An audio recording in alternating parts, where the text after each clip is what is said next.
Hello guys, welcome back to our channel. ఈరోజు మనతో ఉన్నారు స్టాక్ మార్కెట్ అనలిస్ట్ అయిన సుందర్ రామరెడ్డి గారు. ముఖ్యంగా ఈ ఎపిసోడ్లో ద బిగ్గెస్ట్ ఐపీఓ హ్యూండై గురించి మాట్లాడుకుందాం.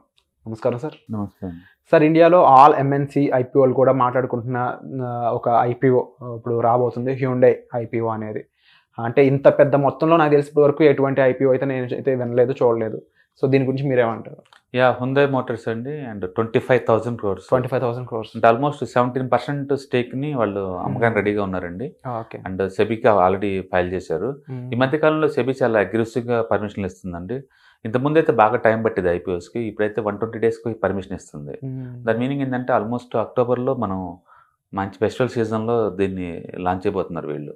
అక్టోబర్ కల్లా లిస్ట్ అవుతుందన్నమాట. ఇది ఇంకా ఎగ్జాక్ట్ డేట్స్ అయితే రాలేదు. ఇది లిస్టింగ్ ఎంత సక్సెస్ అవుద్ది అనేది not only for the company point of లో అండి, and stock market point of లో, and even MNC company point of లో కూడా ఒక పెద్ద లిట్మస్ టెస్ట్ అనమాట. ఎందుకంటే ఇండియన్స్ ఇంత ముందు పోల్చుకుంటే చాలా పెద్ద మెచ్యూర్ అయింది.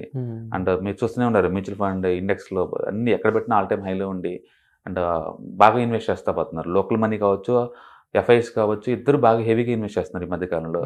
And automobile sector all time హైలో ఉంది. ఈ టైంలో ఎంత సప్లై వచ్చినా అబ్జర్వ్ చేసుకుని అంత ఇండియన్ కెపాసిటీ ఉంది. సో లిక్విడిటీ పెరగటం, అండ్ కార్పొరేటివ్ గవర్నెన్స్ పెరగటం, అండ్ సప్లై ఎంత వచ్చినా గుంజి పడేయటం, అండ్ ఇంటర్నేషనల్ ఇన్వెస్టర్స్ ఎక్కువ మంది లొకేట్ అవటం ఇండియాలో, వీటన్నిటి వల్ల ఏంటంటే ఎంత పెద్ద సైజులో ఉన్నా ఇండియాలో ఆఫర్ చేయొచ్చు అనే నమ్మకం వచ్చిందనమాట. అందుకని ఇప్పుడు ఈ హ్యుండై వాళ్ళు అప్లై చేసిన ఈ ఐపీఓస్ ఎంత సక్సెస్ అవుతుంది దాన్ని బట్టేసి నెక్స్ట్ చాలా కంపెనీస్ కీలో ఉన్నాయి.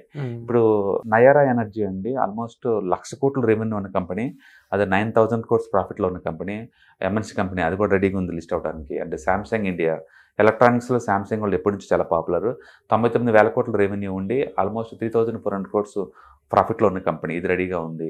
అండ్ ఎసెంచర్ 62,000 crores రెవెన్యూ తోటి అండ్ 6,000 crores ప్రాఫిట్ తోటి ఇది కూడా రెడీగా ఉన్నారు. And Hyundai Motors already file చేశారు. వీళ్ళైతే 60,000 crores సేల్స్ అండి వెళ్ళి, అండ్ ప్రాఫిట్ 4,700 crores అనమాట వాళ్ళు ఉన్నారు. And metal SLR metals, Nippon steel India 57,000 crores sales వాళ్ళు, అండ్ 2,700 crores ప్రాఫిట్లో ఉన్న కంపెనీ, వీళ్ళు రెడీగా ఉన్నారు లిస్ట్ అవడానికి.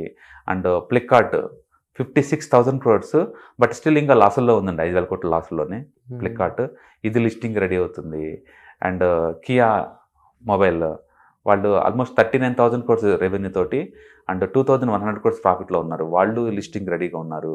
అండ్ ఫ్యాక్స్కాన్ చిప్ మ్యానుఫ్యాక్చరింగ్ డిజైన్లో బాగా ఐలో చాలా అగ్రెసివ్గా ఉన్నారు ఇండియాలో. అండ్ 37,000 crores సేల్స్ వాళ్ళు 745 crores ప్రాఫిట్లో ఉన్నారు, వాళ్ళు లిస్టింగ్ రెడీగా ఉన్నారు. టొయోటా కిర్లోస్కర్ వాళ్ళు 34,000 crores రెవెన్యూ అండ్ 1,400 crores ప్రాఫిట్లో ఉన్నారు, వాళ్ళు లిస్టింగ్ రెడీ అవుతున్నారు. And Dell India 31,000 crores and almost 1,300 crores profit. ఈ ఎంఎన్సీ కంపెనీస్ అన్నీ కూడా అది కనుక సక్సెస్ కనుక అయితే వీళ్ళు కూడా రెడీగా ఉన్నారు. ఎందుకంటే ఇప్పుడు ఇండియన్ వాల్యుయేషన్స్ బాగున్నాయి, అండ్ ఇన్వెస్టర్స్ ఏ రేట్ ఇచ్చినా కొనేలాగా ఉన్నారు. వరల్డ్ వైడ్ చూసుకుంటే ఎక్కువ పీఈ ట్రేడ్ అయ్యేది ఇండియాలో అనమాట. ఇక్కడ సపోజ్ మనం ఇప్పుడు రిటైల్ చూసామనుకోండి, వాల్మార్ట్ అమెరికాలో 30 పీ రన్ అవుద్ది అక్కడ. ఇక్కడ ఇండియాలో డిమార్ట్ అయితే 120 లైవ్లో ఇప్పుడు 120 పీ నడుతుంది. దాని మీద ఏంటంటే ఇండియాలో డెవలపింగ్ కంట్రీ కదా అని చెప్పేసి అన్ని కూడా ఓవర్ వాల్యుయేషన్గా ఉంటాయి అనమాట. అందుకని అది మోర్ అట్రాక్టివ్ ప్రైస్ అనమాట వాళ్ళకి అది. అందుకని మోస్ట్ ఆఫ్ ది ఎంఎన్సీస్ ఏంటంటే ఇది కనుక సక్సెస్ అయితే, హ్యుండై మోటార్స్ కనుక అయిపోయి సక్సెస్ అయితే ఇవన్నీ కూడా క్యూలో కట్టే ఛాన్స్ ఎక్కువ ఉందనమాట. ఇవన్నీ క్యూ కట్టడం ద్వారా ఇండియాలో స్టాక్ మార్కెట్ క్యాపిటలైజేషన్ ఏ రేంజ్ బద్దు చూసుకోండి. అందుకని ముందు రోజుల్లో ఇండియన్ స్టాక్ మార్కెట్ చాలా పెద్ద గ్రోత్ కాబోతుంది. అంటే మనం కూడా ఆల్రెడీ ట్రేడ్ ఆర్ మార్కెట్గా ఉన్నాము. ఇక ఇందులో నెక్స్ట్ ఉన్న అదర్ 2 countries బీట్ చేయడానికి ఇలాంటి ఐపీఓస్ అనేవి ఎంతవరకు హెల్ప్? డెఫినెట్గా సైజ్ పెరిగింది అనుకోండి, ఇన్వెస్టర్ సైజ్ పెరుగుతుంది, అంటే కంపెనీస్ అయిపోయేది. ఇప్పుడు దాకా అన్ని ఎస్ఎంఈ స్టాక్స్ వస్తున్నాయి, వాళ్ళు 30 కోట్లు అడిగితే మన వాళ్ళు 3,000 కోట్లకి అప్లై చేస్తున్నారు అవి. బట్ ఇవట్టుగా రియల్గా మనీ మేక్ చేసే ఎంఎన్సీ కంపెనీస్ ఇవన్నీ. అంటే కోకోలా బాటిలింగ్ కంపెనీ వాళ్ళు రెడీ అవుతున్నారు. అందుకని ఇవన్నీ కూడా డిపెండింగ్ అపాన్ హ్యుండై మోటార్స్ వాళ్ళ ఐపీఓ సక్సెస్ బట్టి ఉంటుంది. వీటన్నిటికన్నా మదర్ అంటే ఖచ్చితంగా జియో వస్తుంది. అది 11 lakh crore మార్కెట్ క్యాపిటలైజేషన్. వాళ్ళు జస్ట్ 5% వదిలిన 50,000 crores అది IPO. That is the mother of the all the IPOs అవుతాయండి. బట్ మార్కెట్ ఇప్పుడు రెడీగా ఉంది, ఇంత ముందు లాగా కాదనమాట. ఈవెన్ ఆర్కమ్తో పోల్చుకున్నప్పుడు, అప్పటితో పోల్చుకున్న ఆర్కమ్, లేదా రీసెంట్గా ఎల్ఐసి అప్పటితో పోల్చుకున్న, ఇప్పుడు మార్కెట్ ఆల్ టైమ్ హైలో ఉంది. ప్లస్ లిక్విడిటీ ఎంతున్నా అబ్జర్వ్ చేస్తుంది అనమాట అది. ఎందుకంటే రీసెంట్గా మనం చూసిన ఐపీఓలు అన్నీ కూడా ఓవర్గా సక్సెస్ అవుతుంది, డెఫినెట్గా సక్సెస్ అవుతుందండి అది. అండ్ అందులో మోర్ ఓవర్ ఇది అలా ప్రాఫిట్ మేకింగ్ కంపెనీస్, అందుకని ఇన్స్టిట్యూషనల్ ఇన్వెస్టర్ దగ్గర నుంచి హ్యూజ్ డిమాండ్ వస్తుంది, అందులో డౌట్ లేదు. కాబట్టి అక్టోబర్ మంత్ అనేది not only festival for the Diwali, Dasara festivals ఇండియన్స్కి, ఈవెన్ స్టాక్ మార్కెట్ కూడా హుందాయ్ మోటార్స్ వాళ్ళ ఐపీఓ ఎంత సక్సెస్ అవుతుంది అనేది అది డిసైడ్ చేస్తుంది. సో ఇది ఒక బిగ్గెస్ట్ ఈవెంట్ అని చెప్పారు.